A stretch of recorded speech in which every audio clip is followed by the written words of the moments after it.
እሷ ያፈቅራትም እየቀለደ ነበር። ከዛ የልጅቷ ስሜት ላይ ተጫውቶ ቀልዶ አሁን ይቅር ብትለው ይሻላል ብትተው ይሻላል? ለምንድን ነው ይቅር የምትለው? ከባድ ነው አይደል? ብሩኬ ምን ሆነ ነው እንደዚህ አይነት ጥያቄ ራሱ ሃይሚን የምትጠይቃት? ይሄ እኮ በጣም በቃ የማያሻማ ጥያቄ ነው እና በጣም ቀላል ጥያቄ ነው። አንድ ሰው የሰውን ስሜት ጎድቶ እንዴት ይቅር ይባላል ስታስበው? አንተ የምሬን እኮ ነው የምልህ። እስኪ እንደው እግዚአብሔር ያደርገውና አንተ ሃይሚን እንደዛ ብትላት ይቅር ምትል ይመስልሃል? አስበው ምን ያህል ስሜቷ እንደሚጎዳ ለመገመት የሚከብድ አይመስለኝም በራሴ ማለት ነው። ዛሬ ሃይሚን ፕራንክ ለማድረግ ያሰብክበት መንገድ በጣም ከባድ ነው። ምክንያቱም ቤተሰብ አንዳንዴ የማይነኩ ነገሮች አሉ፣ የማይሞከሩ ነገሮች አሉ። ገባችሁ ቤተሰብ? ለምሳሌ ልክ እንደ ዛሬው አይነት ነገር ማለት ነው። ገባችሁ? ስለዚህ ብሩኬ በህይወትህ ላይ መደራደር የለብህም። ምክንያቱም ሃይሚ ህይወትክ ስለሆነች በህይወትህ መደራደር የለብህም። ገባ? ልክ እንደ አይን ብሌንህ ነው በቃ መንከባከብና እሷን ማየት ያለብህ ብዬ ነው እማስበው። ምክንያቱም በህይወት አይቀለድ።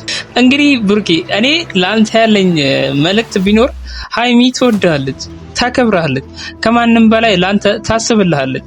በቃ ምን ልበል ልክ እንደራሷ ነው አንተን የምታይክ። ገባ? ስለዚህ አንዳንዴ የሃይሚን ስሜት የሚጎዱ ነገሮች ባታደርግ ይሻላል።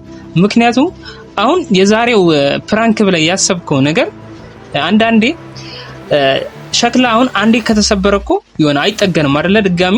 ስለዚህ አንዳንድ ነገሮች እንደ ሸክላ ናቸው። እነዚህ ነገሮች አንተ ሴንሲቲቭ የሆኑ ነገሮችን ባታደርግ ነው የሚሻለው።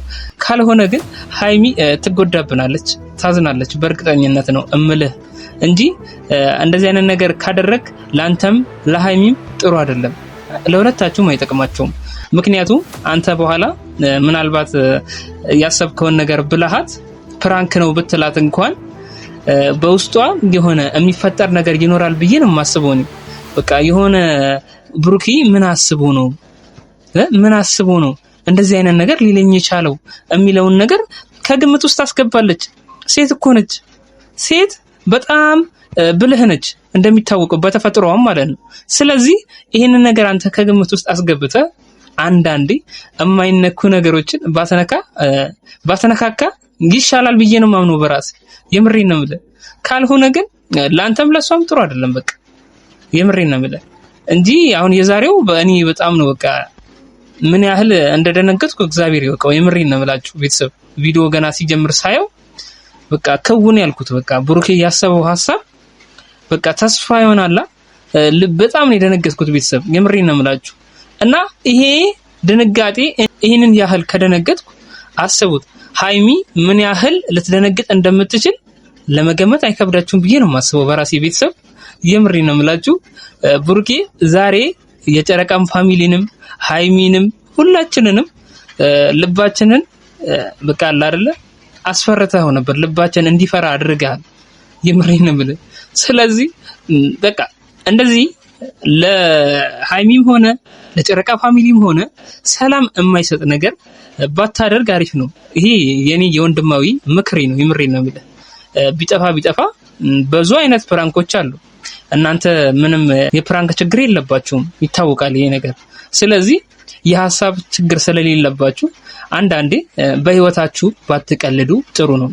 እኔ ሳስበው ያው ልጅነትም ስላለ ይመስለኛል እንደዚህ እያደረክ ያለው እንጂ ማንኛውም ሰው እንደዚህ ያደርጋል ብዬ አላስብም በራሴ።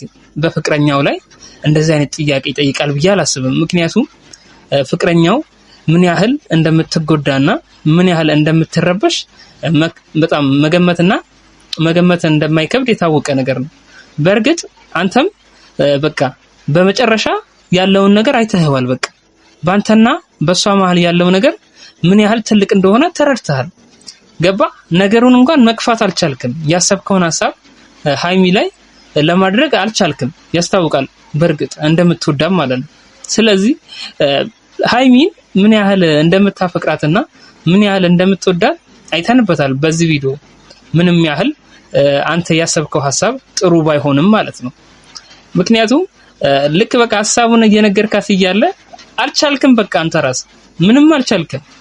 ምክንያቱም በቃ የሃይሚ በቃ ፊቷ ላይ የሚታየው ነገር አንተን እንድታወራ አላደረገህም እንዳየነው ከሆነ ማለት ነውና ይሄ አንተ ለሃይሚ ያለህ ትልቁ ፍቅር እንደሆነ ያስታውቃል ብሩኬ። እኛ በርግጥ አንጠራጠርም ለሃይሚ ያለህን ፍቅር ምንም አንጠራጠርም ቅንጣት ያህል ማለት ነው። ስለዚህ አንተ ብቻ አንዳንዴ የምታደርጋቸውን ነገሮች በማስተዋል ብታደርጋቸው ነው የሚሻለው ነው እምልህ። ይሄ የኔ መልእክት ነው እና የዛሬው ቪዲዮ ይሄን ይመስላል ቤተሰብ። በሌላ ቪዲዮ እንገናኛለን። ቻው።